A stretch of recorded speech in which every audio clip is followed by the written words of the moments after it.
Good evening. My name is Rayshawn Fluker.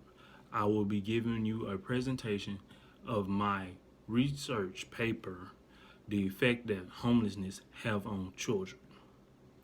I will begin my paper and my presentation by a brief background of homelessness.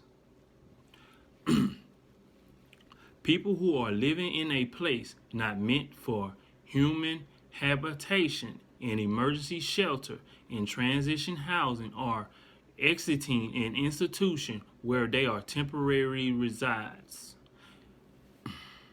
The only significant change from existing practice is that people will be considered homeless if they are if they are exiting an institution where they reside for up to 90 days. So that's saying if a person is to go into a mental home or incarceration up to 90 days, they're not considered homeless. But if it's under 90 days, they're considered homeless. Where in a shelter or place not meant for human habitation immediately prior to entering that institution. So that means that person or that family could be homeless. Also, the definition goes on to talk about people who are losing their primary nighttime residence. So if a person can't stay there at night or sleep there at night, they're considered homeless, which may include a motel or hotel or a doubled up situation.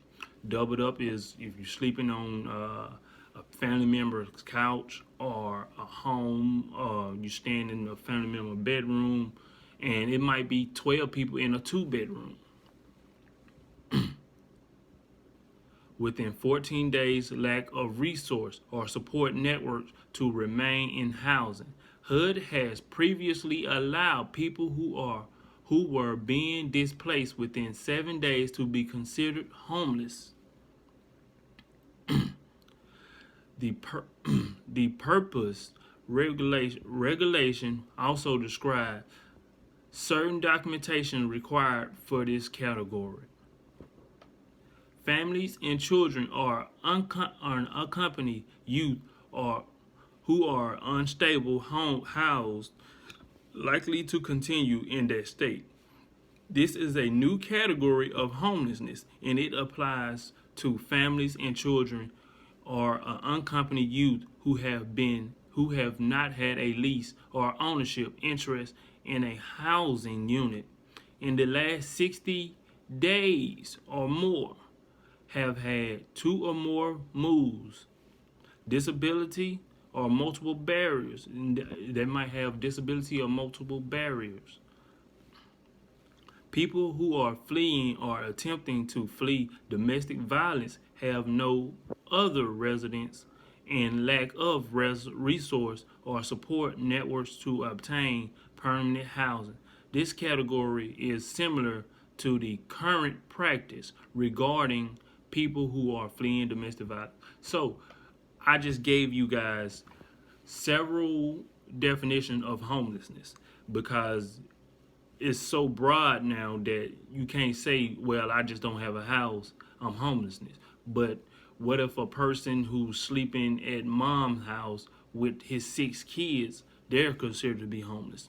Or the woman who's running from her husband who have nowhere to go, she's considered to be homeless. So, with that being said, we know what homelessness is. Imagine if you're a child and you don't know where your next meal will come from. You don't know how you're going to take a bath at night.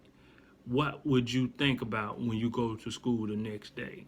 Or would you think about your ABCs, or would you think about your pronouns and verbs?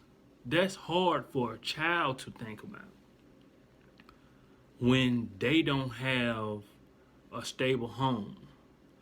And I take it back to Maslow's hierarchy of needs. Maslow's hierarchy of needs, you need the basics first: food, clothing, and shelter. And without food, clothing, and shelter, you cannot prepare your mind. So we as professionals, social workers, we have to place these children, families in a home so we can have children who produce better grades and who become productive citizens in the future. Without a home, you can't have that. Now, think about the parents. If the parents are stressed out, you know the child is stressed out. And I chose this topic because I used to work with homeless families in Meridian, Mississippi at the shelter called Francis Day Memorial. And I thought about it, we never take the time out to really just think what goes on in a child's mind. That child can be facing bullying, or that child might see domestic violence, that child might see drugs, all that, being homelessness. And usually homelessness take place in our high poverty areas, such as our urban city, where there's a lack of resources. And when there's a lack of resources, you have an increase in crime, an increase in drug trafficking, increase in prostitution. So that all that ties into being homeless. And I feel that if we attack that homelessness first, we can clear up some of that. And I'm gonna go on to talk about some research that I found on kids who end up being homeless. Well, some research that I found on kids and their study habits. As a common sense would suggest, as a research confirmed, children tend to do better in stable households where they know what to expect and feel, perhaps unconsciously. Sometimes we don't think about what we expect and what we feel. Like in the morning, I put on my shoes. You know to tie your shoes. You know to button up your shirt. You just do it without thinking. But sometimes when you don't have it, it begins to become a stressor and it causes other issues. That their relationships, healthy and safety, are basically secure. So we bring it back to Maslow's hierarchy of needs again, with your safety and your health and your basic secure.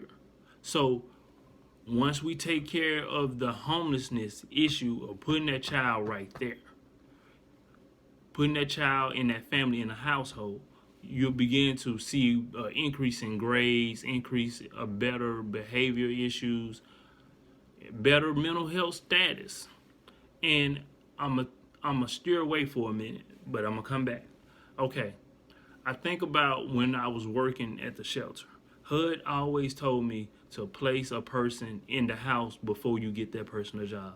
And I used to think like, okay, why would I place a person in the house if they don't have a job? How you gonna pay for that house, or how you gonna pay for that apartment? So doing this paper helped me clarify what I've learned at HUD, and what I've learned, it just all twined together, if it make any sense. You place that person in a house, so that's one stressor they have out the way. So the next thing they think about is, okay, I got a place to go, so now I need to find me a job. So once I find me a job, I can keep my place to go. So that's where that comes in at. I'm gonna go on. Undergoing repeated transition can cause stress by threading this feeling, and trend tends to worsen parenting and to lower children academic achievement and mental health. Now, I never would think that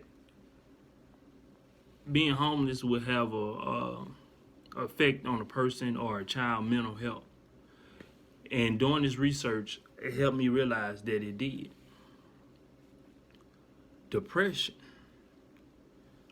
Sometimes when you can go so deep in your depression, or it can be so severe, it can form into another mental disorder or mental health issue. And that's something that we don't think about. So just think about that. And I really learned a lot with this research paper. Sometimes a transition in a child's life is positive. For instance, a parent receives a promotion at work that results in a higher income and the family move to a better neighborhood with a better school. In the short term, moving and changing schools may be stressful for the child. However, in the long term, that episode of instability may benefit him or her. Family's anticipation and control over the transition can shape their impact. That's saying that, yeah, they might can shape that, but that child, that family that received that increase in income, they have a better chance of making it because that child know what's gonna be around them. You know your mom or your dad gonna bring home this great salary. Okay, now you take little Johnny over here on the south side. His parents are living $200 to $300 a week working at McDonald's. And now you think about it, he's living at a shelter, he's eating unhealthy food, so it goes on. It causes other issues. Now you think about it. At a shelter, which is where I used to work, once again, at a shelter, the lights and everything have to be out at a certain time. And then you have community showers, you have community kitchens, you have community living areas. So imagine how would you study for your spelling words and you're in the 3rd grade with Billy Bob over here watching TV. You got Sally over there in the community kitchen cooking. You got this over here, you got that over there. And then you turn around, you got to share a bed with your brother or your sister. It gets deep. So that's what we don't think about. I didn't think about it until I started doing this paper, and then it made me think about my old job, how deep it was. And being homeless is something we take for, well, I'm gonna take that back. Having a home is something that we take for granted. Being able to go to the kitchen or to your bathroom and wash your face is something we take for granted. It's a blessing. And I feel that, with the resource out there that's provided, we as social workers can do better.